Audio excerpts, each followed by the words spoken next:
அன்பான சகோதர சகோதரிகளை, இன்று இரவு நேர தேவனுடைய வார்த்தை எபிரேயர் 1:14 இரட்சிப்பை சுதந்தரிக்கப் போகும் நிமித்தமாக ஊழியம் செய்யும்படிக்கு அவர்கள் எல்லோரும் அனுப்பப்படும் பணிவேடை ஆவிகளாக இருக்கிறார்கள் அல்லவா.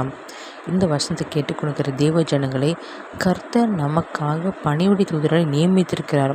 அந்த பணிவிடை தூதரை நாம் கூப்பிட்டு நாம் ஜெபத்தில் செயல்படும்படி, ஜெபத்திற்கு உதவி செய்யும்படி, அநேக காரியங்களுக்கு உதவி செய்யும்படி இயேசுவிடம் நாம் விண்ணப்பம் கேட்க வேண்டும்.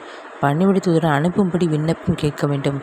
ரட்சிப்பை சுதந்தரிக்க, ரட்சிப்பு என்றால் விடுதலை, சுகம், சந்தோஷம், ஆரோக்கியம், நிம்மதி, நித்திய வாழ்வு, இப்படி எல்லா ஆசீர்வாதமும் அடங்கியிருக்கிறது. இந்த ஆசீர்வாத ரட்சிப்பை நாம் அடைய வேண்டும் என்றால் அடையும்படியாக கர்த்தர் நமக்காக பணிவிடை தூதரை அனுப்பியிருக்கிறார். அந்த பணிவிடை தூதரை நாம் நம்முடைய ஜெப விண்ணப்பத்தில் அவர்களை கூப்பிட வேண்டும். உங்களுக்காக ஜெபிக்கிறேன். கர்த்தாவே, ஸ்தோத்திரம். கர்த்தாவே, இந்த வசனத்தின்படி தகப்பனே, நாங்கள் ஆண்டவரை எல்லா மனிதரும் ரட்சிப்படைய வேண்டும்ப்பா. எல்லா மங்களும் தகப்பன் நித்திய வாழ்வை பங்கு பெற கிருபை தாங்கராஜ. ஸ்தோத்திரம் கர்த்தாவே. எல்லாவற்றையும் தகப்பனே இசப்பா சுதந்தரிக்க எங்களுக்கு ஆண்டவரே அதிகாரம் உண்டு வாப்பா. ஸ்தோத்திரம் கர்த்தாவே. இந்த அதிகாரத்தை எங்களுக்கு கொடுத்துருக்கிறீங்க இசப்பா. ஸ்தோத்திரம் கர்த்தாவே. அது அனைதினம் நாங்கள் பயன்படுத்த கிருபை தாங்க தகப்பனே இசப்பா. துதி கன மகிமையாவும் இயேசு கிறிஸ்துவுக்கே செலுத்துகிறேன்.